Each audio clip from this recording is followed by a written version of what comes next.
Channel resonance के सभी members को मेरी तरफ से वेलकम।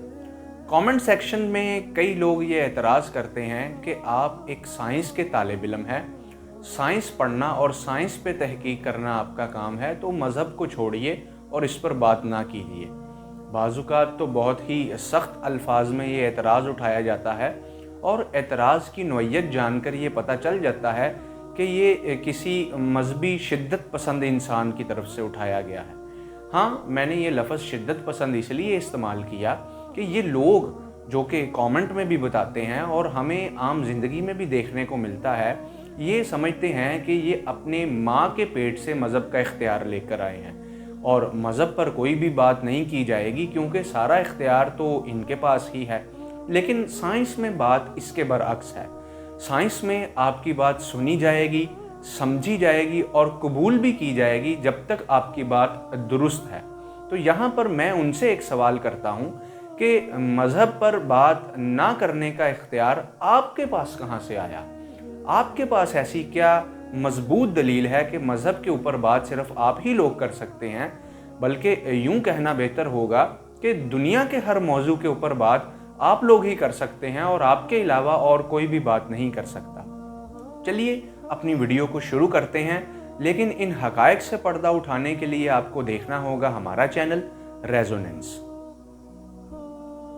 कमेंट सेक्शन के एतराज़ात की बात की जाए तो आम तौर पर जो मजहबी तबका है, ख्वाह वो किसी भी मज़हब से ताल्लुक़ रखता हो, वो इस्लाम हो, क्रिश्चियनिटी हो या हिंदुइज़म हो, वो बदतमीज़ी पर उतर आता है और इंतहाई घटिया ज़ुबान का इस्तेमाल करता है। लेकिन ये मजहबी लोगों के लिए कोई नई चीज़ नहीं है। ज़ुबान का गंदा इस्तेमाल तो पुराने उलमा की एक रवायत चली आ रही है, जो कि सिर्फ इस्लाम में नहीं, हिंदुइज़म में भी इसी तरह है और क्रिश्चियनिटी में भी इसी तरह है। जब गैलीलियो गैलीलाई ने अपना ये नज़रिया पेश किया कि ज़मीन सूरज के गिर्द चक्कर काटती है, तो उस वक़्त के जो चर्च के पादरी थे उन्होंने उसे शदीद मारा पीटा और फांसी की सज़ा तक सुनाने का हुक्म दे दिया था। अब एक आदमी ने साइंस का नज़रिया पेश किया जो बाइबल से टकराता था, जिसकी वजह से उसको मौत तक की सज़ा का कायल बना दिया गया। तो मजहबी लोगों की तरफ से बदतमीज़ी कोई नई चीज़ नहीं है। अब इस सवाल का जवाब जानने की कोशिश करते हैं कि अगर आपका ये दावा है कि मज़हब इंसान के तज़किया नफ्स के लिए है और ज़िंदगी गुजारने के लिए हर ज़रूरी गाइडेंस उसको मज़हब से मिलती है, तो फिर क्या आम आदमी का ये हक़ नहीं बनता कि वो मज़हब के ऊपर बात करे और सच्चा मज़हब कौन सा है, सच्चा खुदा कौन सा है, उस तक पहुंचने के लिए वो तहकीक करे? अब आप ही लोग कहते हैं कि कुरान और हदीस डायरेक्ट पढ़ने से इंसान गुमराह हो जाता है, बाइबल को डायरेक्ट पढ़ने से इंसान गुमराह हो जाता है, या किसी भी मज़हब की दूसरी किताब को डायरेक्ट पढ़ने से इंसान गुमराह हो जाता है। तो अब मुझे ये बताइए कि खुदा तक पहुँचने का फिर क्राइटेरिया क्या रहा? जी हाँ, इसका भी जवाब वो ये देते हैं कि खुदा तक पहुँचने का क्राइटेरिया या किताबो सुन्नत या दूसरे मज़हब का फ़हम भी वो होना चाहिए जो ये फ़राहम कर रहे हैं। तो माज़रत ख्वाह हूँ कि आपका फ़हम नहीं लिया जाएगा, बल्कि उस ऑथर का फ़हम लिया जाएगा जो ऑथर किताब में बात बयान कर रहा है। अगर एक इंसान पूरी नेक नियति के साथ मज़हब को स्टडी करता है और वो ये देखता है कि हिंदुइज़म सच्चा मज़हब है, इस्लाम या क्रिश्चियनिटी या कोई भी दूसरा मज़हब सच्चा है, तब भी आप उस पर फतवाबाजी और कत्ल के फतवे लगा देते हैं कि भाई हमारे मज़हब में तुम क्यों नहीं आए। और ये रवैया सिर्फ मुसलमानों की तरफ से नहीं है, हिंदुओं की तरफ से भी यही रवैया है। वो भी अपने भगवत गीता और दूसरे ग्रंथों में से साइंस को साबित करते हैं, और मुसलमानों की भी यही हालत है कि वो साइंसी नज़रियात को कुरान और हदीस से निकालने की कोशिश करते हैं। बाइबल के पुराने उलमा का भी यही मानना था कि जितनी भी साइंस है वो बाइबल से निकली है, और आज मुसलमान और हिंदुओं का भी ये मानना है।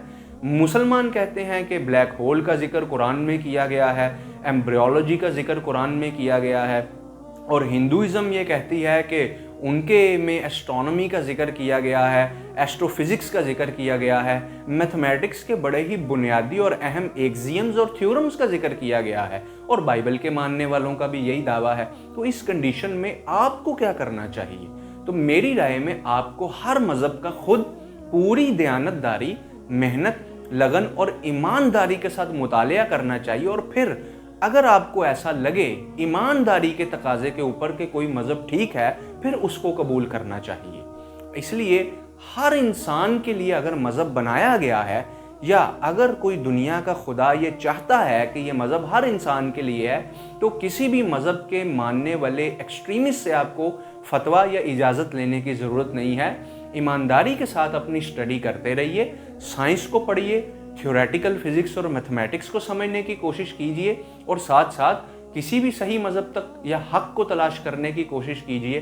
آخر سائنس ان سوالوں کے جواب تو نہیں دیتی کہ ہم دنیا پر کیوں آئے ہیں اور اس دنیا پر ہمارا مقصد کیا ہے۔ اس کے لیے ظاہری بات ہے ہمیں کسی اور سورس کی ضرورت پڑے گی، اور اگر لوگوں کے بقول وہ سورس مذہب ہے جو ہمیں ہمارے اوریجنز کے بارے میں بتاتا ہے، تو آپ آزاد ہیں کسی بھی مذہب کو اختیار کرنے کے لیے اور کسی بھی بات تک ایمانداری کے تقاضوں تک پہنچنے کے لیے۔ باتیں تو ہم بھی جواب میں بہت سخت کر سکتے تھے، یہاں تک کہ ان کے کھڑے کیے گئے اصولوں کو سائنس کی بنیاد پر توڑ سکتے تھے۔ اب اس بات کا مطلب یہ ہے کہ انہوں نے مذہبی کتابوں میں سے جو خود ساختہ سائنس نکال لی ہے، خود ساختہ سے مطلب یہ ہے کہ اپنی طرف سے قرآن، حدیث، بائبل، بھگوت گیتا یا گرو گرنتھ جیسی کتابوں کے آیتوں کے یا روایتوں کے سائنٹیفک میننگز نکالنے کی کوشش کیے گئے ہیں۔ ہم اس کا بھی پوسٹ مارٹم کر سکتے تھے، لیکن ہم نے ایسا نہیں کیا۔ لیکن آنے والی ویڈیوز میں ہم ایک ایک چیز کو، ایک ایک آیت کو، ایک ایک روایت کو جس کا فہم انہوں نے اپنے ذہن کے مطابق سائنس کے ساتھ جوڑنے کی کوشش کی ہے، اس کا مکمل طریقے سے ڈیل کریں گے اور اس کو مکمل طریقے سے سائنٹیفکلی بریک ڈاؤن کریں گے۔ تب تک کے لیے دیکھتے رہیے